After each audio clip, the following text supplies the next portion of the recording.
Do or die Kannada news. Bagalkote ವರದಿ. ಹಳೆ ಬಾಗಲಕೋಟೆ ಜೈನಪೇಟೆ. ಹಳೆ ಬಾಗಲಕೋಟೆಯ ಜೈನಪೇಟೆ ಪ್ರದೇಶದ ಶಂಕರಲಿಂಗ ಗುಡಿ ಸಮೀಪ ಬೀದಿ ನಾಯಿಗಳ ಹಾವಳಿ ಹೆಚ್ಚಾಗಿದ್ದು, ಸ್ಥಳೀಯ ನಿವಾಸಿಗಳು ತೀವ್ರ ಸಂಕಷ್ಟ ಅನುಭವಿಸುತ್ತಿದ್ದಾರೆ ಎಂಬ ಆರೋಪ ಕೇಳಿಬಂದಿದೆ.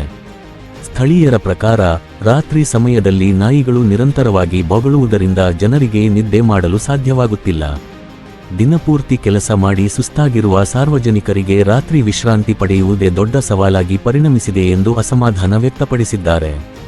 ಇಡೀ ರಾತ್ರಿ ನಾಯಿ ಬೊಗಳುವ ಶಬ್ದದಿಂದ ಮಕ್ಕಳು, ವೃದ್ಧರು ಹಾಗೂ ಕುಟುಂಬಸ್ಥರು ತೊಂದರೆ ಅನುಭವಿಸುತ್ತಿದ್ದಾರೆ. ಸಂಬಂಧಪಟ್ಟ ಅಧಿಕಾರಿಗಳು ತಕ್ಷಣ ಕ್ರಮ ಕೈಗೊಂಡು ಬೀದಿ ನಾಯಿಗಳ ನಿಯಂತ್ರಣಕ್ಕೆ ಮುಂದಾಗಬೇಕು ಎಂದು ಸ್ಥಳೀಯರು ಮನವಿ ಮಾಡಿದ್ದಾರೆ. ನಗರಸಭೆ ಅಧಿಕಾರಿಗಳು ಹಾಗೂ ಕಮಿಷನರ್ ವಿರುದ್ಧವೂ ಸಾರ್ವಜನಿಕರು ಆಕ್ರೋಶ ವ್ಯಕ್ತಪಡಿಸಿದ್ದು, ಸಮಸ್ಯೆಗೆ ಶಾಶ್ವತ ಪರಿಹಾರ ಒದಗಿಸಬೇಕು ಎಂದು ಒತ್ತಾಯಿಸಿದ್ದಾರೆ.